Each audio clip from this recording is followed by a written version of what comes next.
Boa noite, estão me ouvindo?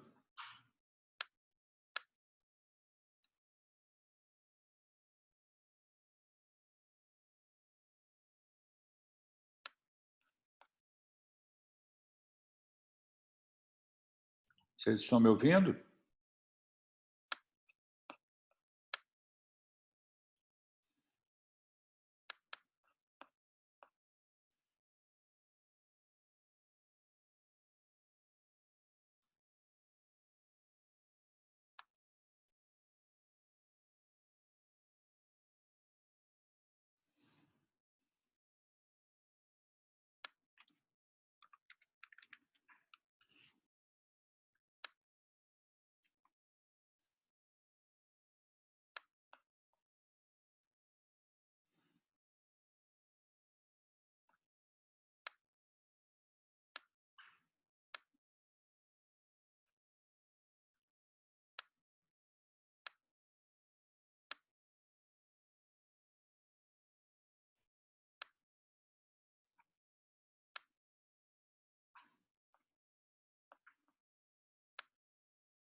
Boa noite.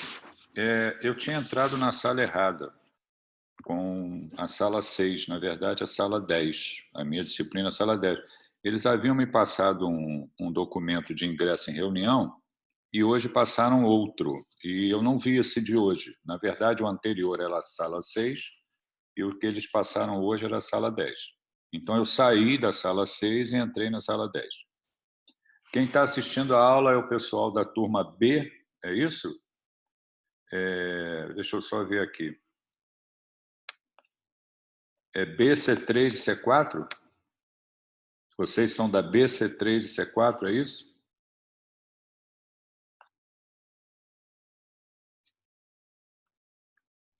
Oi, professor, boa noite. Eu que falei com o senhor mais cedo, a gente é da A, só que tinham mandado esse pra gente também. A gente trocou e depois entrou de volta, então eu não sei. Então acho que a gente é da outra mesmo, porque aqui pra gente tá aparecendo sala 10. Então, eles mandaram hoje sala 10 para eu entrar na sala 10, é o que eu estou fazendo agora. Mas vocês não são da sala B? Da turma B? Tá mesclado, na verdade. Eu vou entrar em outro link. Tem outras pessoas da A aqui também, a gente vai entrar no outro link pra ver se é isso Porque mesmo. Então. no meu cronograma, é o pessoal B, C3 e C4. Aqui, ó. B, C3 e C4. É quem deve estar na sala. Porque depois eu vou dar essas mesmas aulas para a turma A, entendeu? Então não tem muito sentido todos assistirem, né? Por isso as turmas foram divididas. Ok?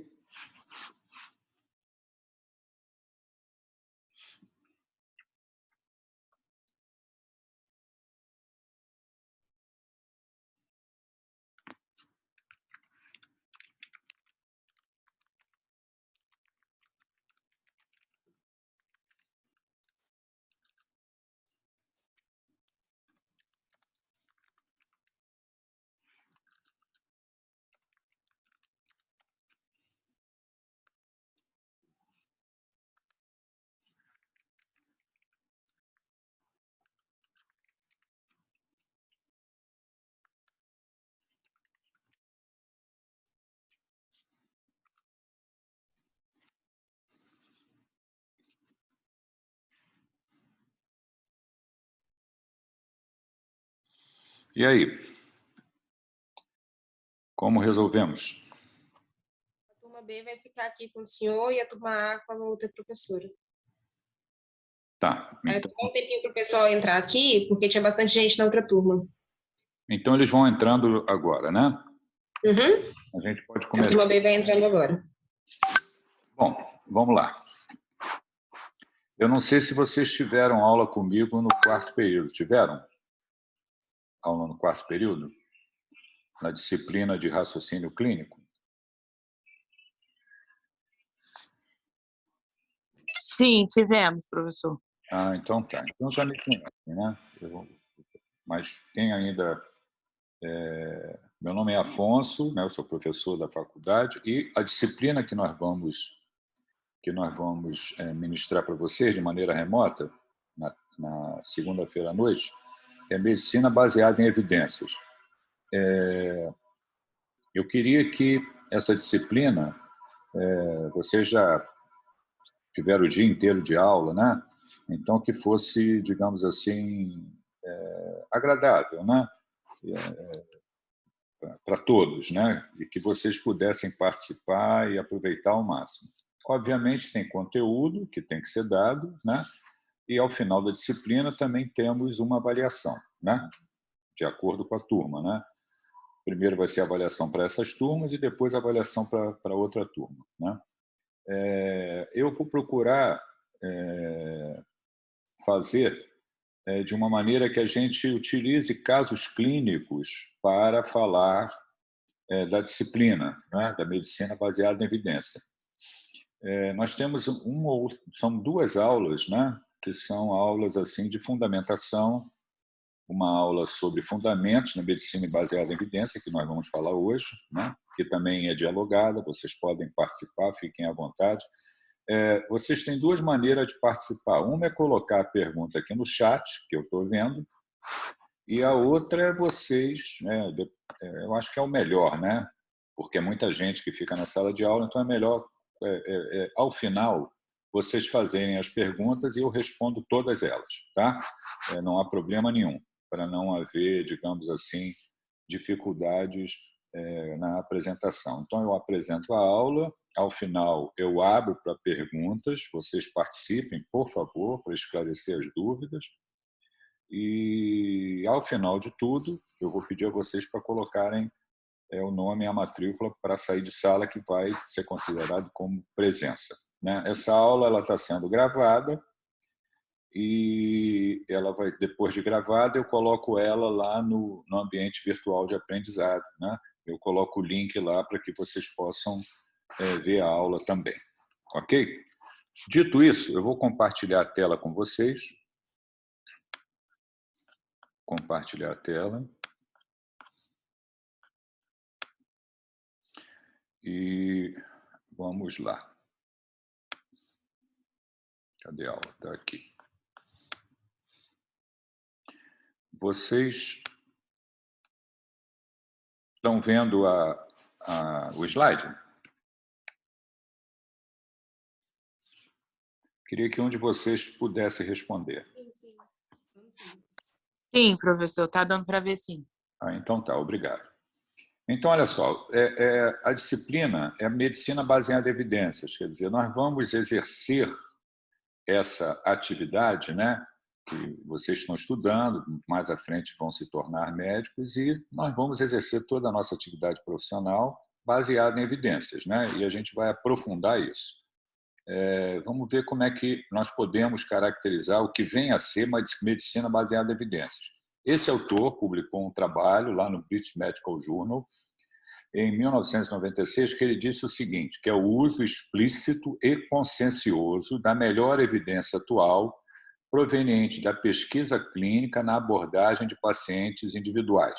Quer dizer, eu vou procurar a melhor evidência científica proveniente de pesquisa, né, de publicações científicas, quando eu abordo meus pacientes individualmente. Então, aquele paciente que eu estou tratando, eu vou utilizar o que está melhor disponível como evidência científica, como evidência médica, fruto de pesquisa clínica, para poder tomar decisões relativas ao tratamento daquele doente, né?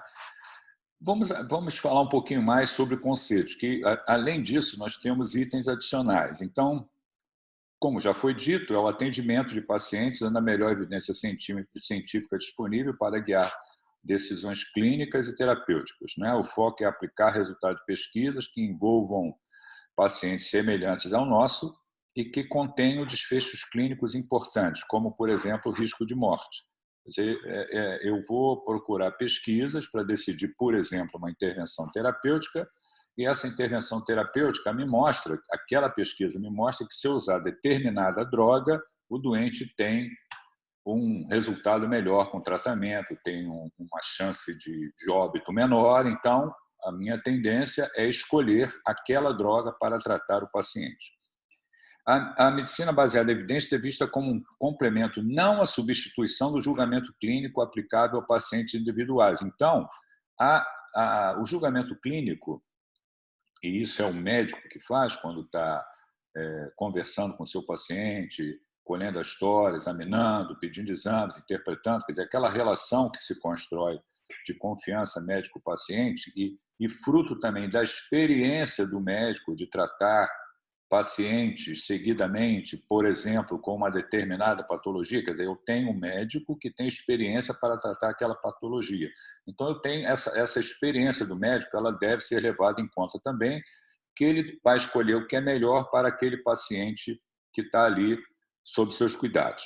Igualmente, na medicina baseada em evidência, a prática de cuidados efetivos, levando em conta aspectos culturais, sociais, individuais do paciente, são complementares, não contraditórios. Quer dizer o seguinte, eu devo levar em conta valores e circunstâncias e particularidades do paciente. Quer dizer, eu vou conversar com o meu paciente, vou ouvir o que o paciente tem a dizer a respeito das propostas terapêuticas e, dependendo daquela circunstância, do contexto, de algumas particularidades, eu posso escolher uma determinada forma de tratar aquele paciente. Então, vejam só, são 3 itens importantes. A evidência, a melhor evidência científica disponível, é a experiência do médico, que é o julgamento clínico, que nós vamos acumulando experiência na medida em que nós trabalhamos, isso vem com o tempo, né? Progressivamente, e também valores e particularidades daquele paciente que está ali na minha frente, que cada paciente é um paciente que tem particularidades próprias e nós vamos tratá-lo como indivíduo diferente de vários outros que possam, por exemplo, ter a mesma patologia. Esse slide mostra o seguinte, que eu vou procurar encontrar a melhor evidência disponível para se aplicar, né, naquele desfecho que eu estou querendo obter para o paciente. Como eu já comentei anteriormente, pode ser, por exemplo, uma mortalidade menor. Eu, quando escolho tratar uma pneumonia com um determinado antimicrobiano, essa escolha ela recai sobre, existem trabalhos científicos mostrando que, quando a gente trata uma pneumonia com aquele determinado antimicrobiano, nós podemos ter um resultado favorável na resposta ao tratamento, no desfecho do paciente, na mortalidade do paciente. Levando em conta, como eu já disse anteriormente, a experiência do médico e particularidade do paciente. Nós vamos ver isso em outra aula, que a gente vai falar das evidências científicas, né? E nós temos as pirâmides de evidência. A gente vai tratar disso numa aula específica, como que a gente olha os trabalhos, desde a opinião de especialistas até a meta-análise. Então, a evidência é progressivamente maior quando eu caminho para o topo da pirâmide. Então, a gente vai falar bastante numa aula específica, e quando a gente discutir caso clínico também, dos famosos RCTs, trabalhos randomizados controlados. Nós vamos comentar isso numa aula específica, do valor desse trabalho para a decisão terapêutica, né? Aqui, os 2 itens que já foram colocados e também, né, os 3 círculos que se interrelacionam ali, a gente procurando encontrar a melhor forma de abordar o nosso paciente. Para o médico, a medicina baseada em evidência tem o seguinte significado: quando tiver que tomar uma decisão terapêutica, esta deve sempre acoplar sua experiência pessoal para tratar tal patologia, quer dizer, é a famosa experiência do médico, utilizar a melhor evidência científica disponível, levar em consideração, como já disse, preferências, particularidades do paciente a ser tratado. Na verdade, eu estou repetindo com o objetivo de enfatizar. Os 3 conceitos se interrelacionam sempre. Mas, né, é uma aplicação da evidência médica atual no cuidado do paciente, tipicamente usa dados derivados de estudos científicos. Devido ao número grande, sempre crescente de dados sobre a eficácia de drogas e a correlação entre vários fatores médicos, tais dados, oriundos das publicações e estudos clínicos, são comparados e integrados em tabela nas meta-análises, nas revisões sistemáticas. Nós vamos ter uma aula sobre isso específica, quando eu vou falar dos tipos de publicações, né? E esse tipo de publicação, meta-análise, revisões sistemáticas, elas são importantes porque elas tentam agrupar as informações que foram publicadas a respeito de um determinado tema e nos ajudam bastante a olhar a melhor evidência científica disponível. Competências do médico moderno, quer dizer, isso foi uma publicação de 2015, né, da Sociedade Médica Canadense, dizendo que, dentre as competências do médico moderno, garantir que pacientes e suas famílias estejam informados sobre os benefícios e riscos de cada opção de tratamento no contexto da melhor evidência e das diretrizes. Quer dizer, cabe a nós, como médicos, quando nós vamos decidir uma intervenção terapêutica, conversar com o nosso paciente a respeito dos benefícios e risco e por que aquela decisão está sendo tomada. Isso faz parte do processo. Quer dizer, eu fiz um diagnóstico, eu preciso tratar o meu paciente. Na hora que eu vou tratar meu paciente, eu vou conversar com ele. Olha só, nós vamos fazer isso, isso e isso, e a chance do senhor evoluir com melhora é significativa com o uso dessa medicação. Existe algum risco, que são esses, esses e esses. Quer dizer, nós vamos conversar com o nosso paciente e garantir que ele esteja informado, ou a sua família junto também, de tudo que será feito para tratar determinada patologia. Como é que nós abordamos isso, né? Como é que é construído, né? Como é que são construídas essas informações para que esse processo decisório possa ser tomado, né? Aqui tem a inter-relação dos círculos, né? E essa palavra ceticismo esclarecido. Ceticismo esclarecido quer dizer o seguinte: eu vou sempre procurar informação. Eu, como médico, eu tenho a obrigação de sempre procurar a melhor evidência disponível. Quer dizer, eu sou fadado, como profissional, que eu escolhi ser médico, a procurar informação científica. Eu não posso parar de estudar, né? Atitude reflexiva, fazer perguntas, né? Por que determinada condição está acontecendo naquele paciente, né? Como é que eu posso explicar? E existem dois tipos de perguntas, né? Que são as chamadas perguntas básicas e perguntas clínicas. Nós vamos dar as duas são muito importantes. As perguntas básicas são essas perguntas que nos explicam por que está ocorrendo determinada patologia, como é a fisiologia, como é a fisiopatologia, quais são os critérios diagnósticos, por que aquilo ocorre, que exames são necessários para confirmar ou excluir determinada patologia. Quer dizer, eu procuro entender todo esse contexto. Quer dizer, essa informação ela é absolutamente necessária.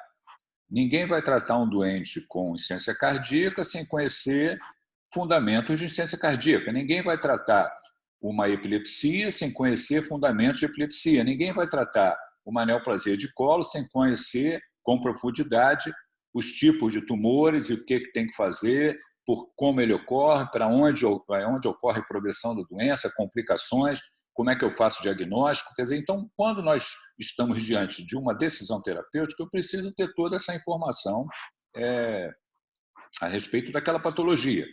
E em relação às perguntas clínicas, as perguntas clínicas são as perguntas que vão embasar as decisões, né?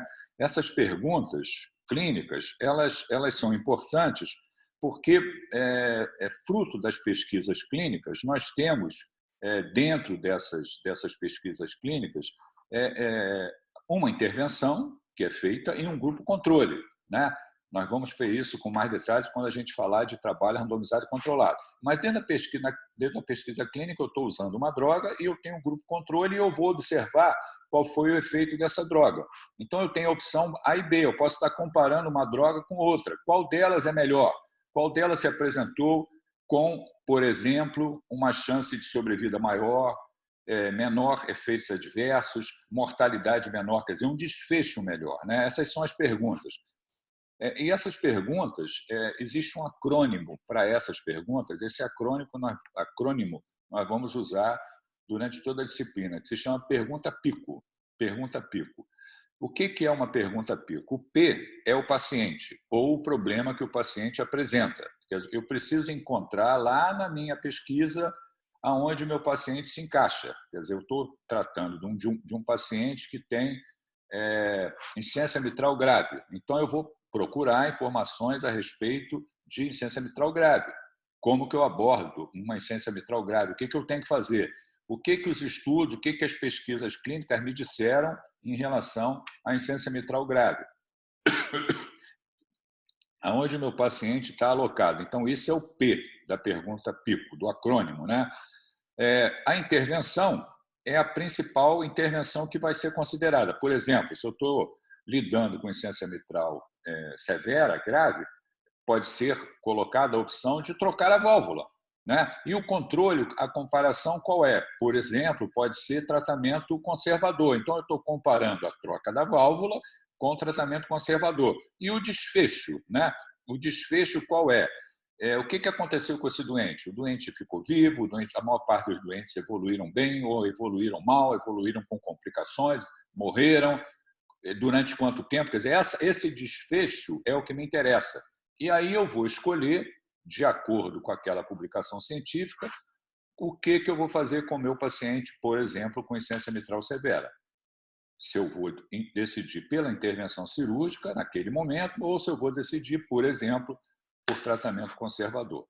Então, as decisões tomadas, elas são sempre baseadas na melhor evidência científica disponível, levando em consideração a experiência do médico, levando em consideração particularidades do paciente que está ali colocado, né? Aqui, novamente, a pergunta PICO. São bem entendidas por clínicos e pacientes.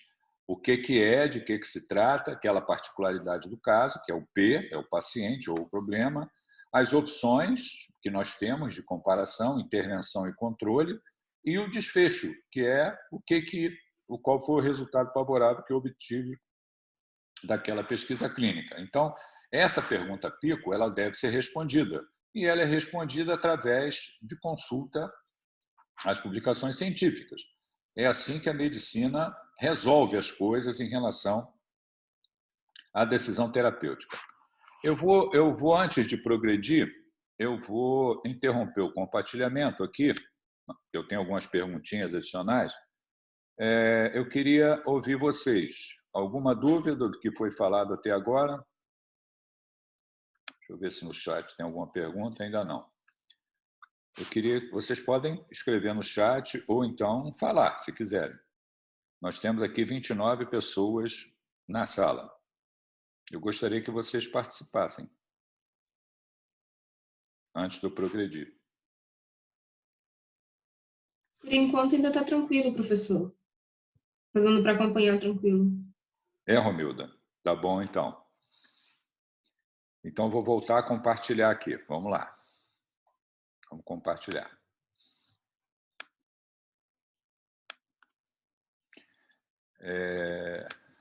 Estão vendo o slide, né? Sim. Então, tá lá. Essa informação que eu preciso, né, para responder a pergunta PICO, né, a melhor evidência disponível, ela deve estar já presente no momento em que o médico avalia e decide o que fazer com o paciente, ou temos que ter um tempo para obtê-la? Aí depende, né? Eu posso estar no consultório, pedir exames complementares, o doente vai voltar para eu vê-lo novamente, e nesse período eu posso obter informações adicionais, né, para aquele paciente em questão que vai voltar à consulta. Então, no consultório, eu posso, de repente, administrar isso de uma melhor maneira. Mas o correto é que eu já tenha essa informação disponível. Ou seja, eu posso ser um generalista, um clínico geral, né? E aí significa que eu tenho que ter conhecimento sobre uma série de patologias e como que eu decido, como que eu trato, né? Se eu tenho uma especialidade, a minha preferência é sobre aquela área ali de conhecimento que eu vou estudar. Então, se eu estou atendendo pacientes, por exemplo, em reumatologia, as patologias reumatológicas que eu estou acostumado a ver, estou acostumado a tratar, e, na maioria das vezes, eu já tenho decisões que podem ser tomadas de acordo ali como o paciente se apresenta. Então, nem sempre o correto é que essa informação já esteja disponível. Como é que eu vou ter essa informação sempre disponível? Estudando, né? Estudando, não tem outro jeito. essa informação não vai chegar para mim de outra maneira que não seja eu estudar. Eu tenho que estudar, né? Em alguns momentos eu vou ter um pouco mais de calma para fazer isso, outras vezes não, né? E aí a outra pergunta: qual o investimento que o médico deve ou está disposto a fazer para ter acesso à informação qualificada? Hoje em dia, com a facilidade das informações na web, você acha praticamente todas as informações que você precisa, né? Mas ainda assim eu posso optar por fazer investimento em determinadas plataformas que vão me dar essa informação que eu chamo de informação qualificada, quer dizer, ela é uma informação que já é digerida, é uma informação que já foi vista e um resumo foi colocado, né? Os pontos mais importantes são ditos com clareza, mas a busca pela informação, obviamente, nós temos que fazer. Em algumas plataformas, né, você precisa fazer investimento, você precisa assinar para poder ter acesso àquela plataforma. Isso tem um custo, né? Eu chamo isso de investimento. Você pode ter acesso a uma revista científica apenas ao abstract, né? E você não ter acesso ao full texto. Então, se eu estou lendo o abstract e não estou lendo o full texto, essas informações elas ficam capengas, fica faltando informação. O ideal é que eu possa ler aquele artigo muito interessante que foi publicado na sua integralidade, não apenas o abstract. Em algumas revistas, para que você tenha acesso ao full texto, você precisa assinar a revista. Isso significa fazer um investimento também. Então, nós vamos decidir isso. Vocês agora estão estudando, estão no meio do curso, né? São 12 períodos. Vocês têm muito tempo para pensar do que vocês vão fazer em relação a obter informação qualificada. Mas nós temos que ter acesso a essa informação, né? Nós temos que ter acesso. Se for necessário fazer investimento, isso deve ser visto com bons olhos, porque você está fazendo um investimento para que você possa obter informação qualificada para poder tratar melhor os seus pacientes. Então, eu invisto, obtenho informação qualificada e, com isso, eu decido melhor o que eu vou fazer com os meus pacientes. Então, isso deve ser visto como investimento.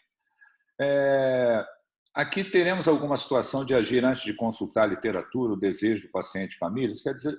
Essa frase quer dizer o seguinte: em determinados momentos, né, nós vamos ter que agir rapidamente. Então, os médicos que estão trabalhando em setor de emergência, os médicos que estão trabalhando em UTI, os médicos que estão trabalhando em centro cirúrgico, né, que tomam decisões ali do paciente que está na sua frente. Se eu não fizer nada, meu doente morre, né?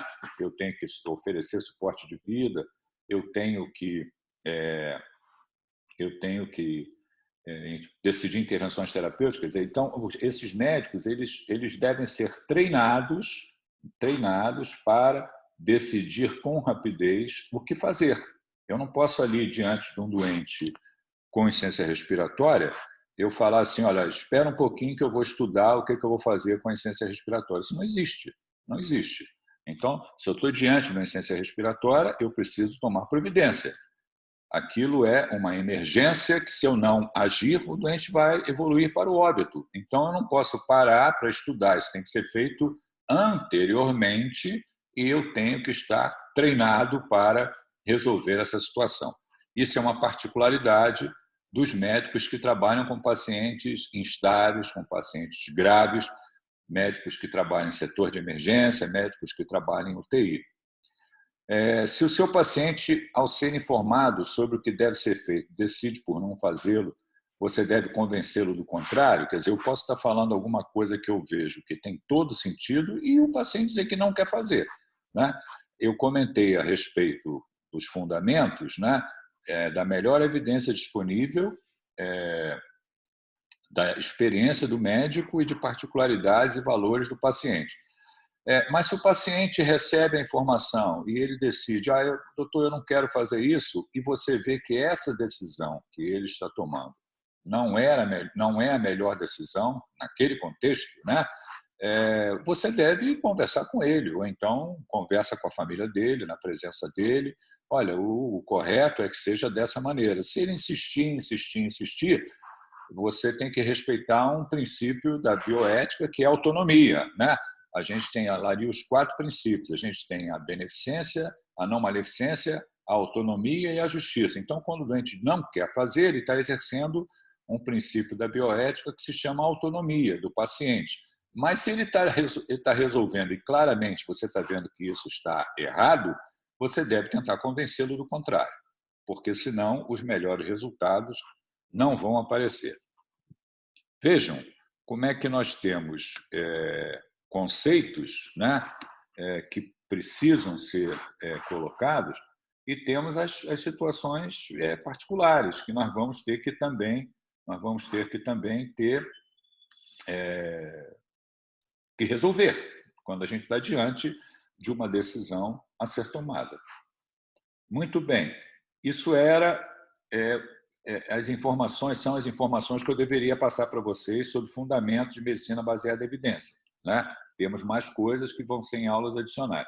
Mas eu queria que vocês participassem, por favor, façam perguntas que eu possa responder. Pode ser no chat, pode ser abrindo o microfone e perguntando.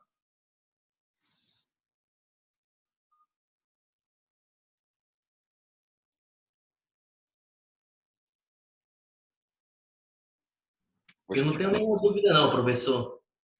Oi, João, não entendi. Eu não tenho nenhuma dúvida não. Você entendeu os fundamentos de medicina baseada em evidência? Consegui entender sim. Ah, que bom. Que bom. Você vai usar a vida inteira, né? Esse tipo de raciocínio, esse tipo de lógica, né? Quando a gente está diante de um paciente e precisa decidir o que vai fazer. Isso só vem a gente procurando a informação, buscando a informação qualificada, né? Buscar a informação qualificada para poder decidir o que vai fazer com o nosso paciente que está ali na nossa frente. Mais alguém quer participar, por favor?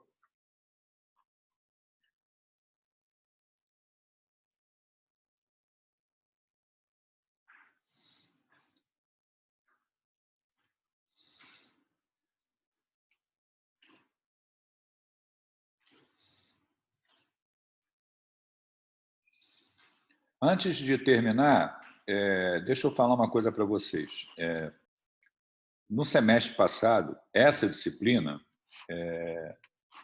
quando a gente fez a avaliação, nós fizemos através de um formulário do Google, né? Se não houver fatos novos em relação à coordenação, provavelmente eu vou fazer da mesma maneira. Eu vou passar para vocês um link, vocês vão abrir um formulário do Google, vão responder e isso automaticamente é enviado para mim para eu corrigir, tá ok? Então, isso já foi feito no semestre passado e provavelmente será feito nesse semestre também. Se houver algum ponto diferente da coordenação, eu aviso a vocês, tá ok? Serão quantas provas, professor? Oi? Serão quantas avaliações? Uma só? É uma só, no final ali das aulas que eu tenho que dar para essa turma. Vai ser uma avaliação só através de um formulário do Google, tá bom? Tá ok.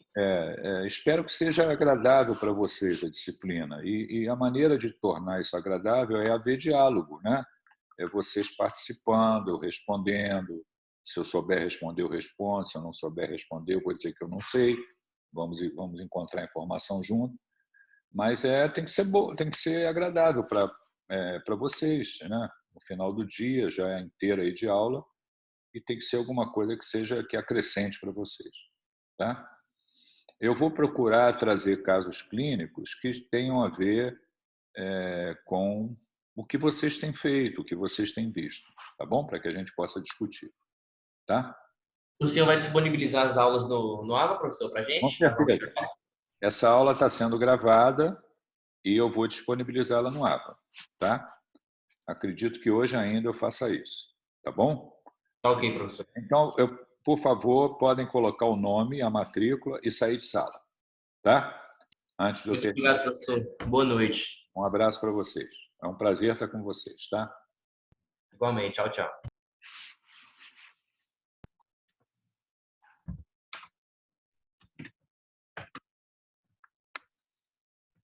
Obrigado pela aula, professor. Um abraço para vocês, hein? Obrigado pela aula, professor. Um abraço.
Professor? Professor? Pode falar. Oi, meu nome é Betina, eu sou a representante. Você tem como passar algum e-mail para contato, caso assim tenha algum imprevisto, aí a gente pode entrar em contato com você? Eu prefiro que seja através da coordenação, Betina, por favor. Tá? Ah, então tá bom. É porque, assim, a coordenação lá vai até às 6 horas, né? Aí hoje a gente até tentou entrar em contato com eles para O perguntar. que aconteceu hoje não vai se repetir. Fui eu que entrei na sala errada, porque eles passaram hoje, pelo Zap, uma nova lista de entrada na sala. Por isso que eu entrei na sala 6, na verdade, devia ter entrado na sala 10. Mas Não, eu não digo nem isso, não. É porque a gente não recebeu quem daria aula para a gente, entendeu? Se seria a professora Ana Cláudia, se seria você. Mas tudo bem, qualquer coisa a gente fala lá com a coordenação, então. Valeu, Betina, obrigado. Tá? Obrigada, boa noite.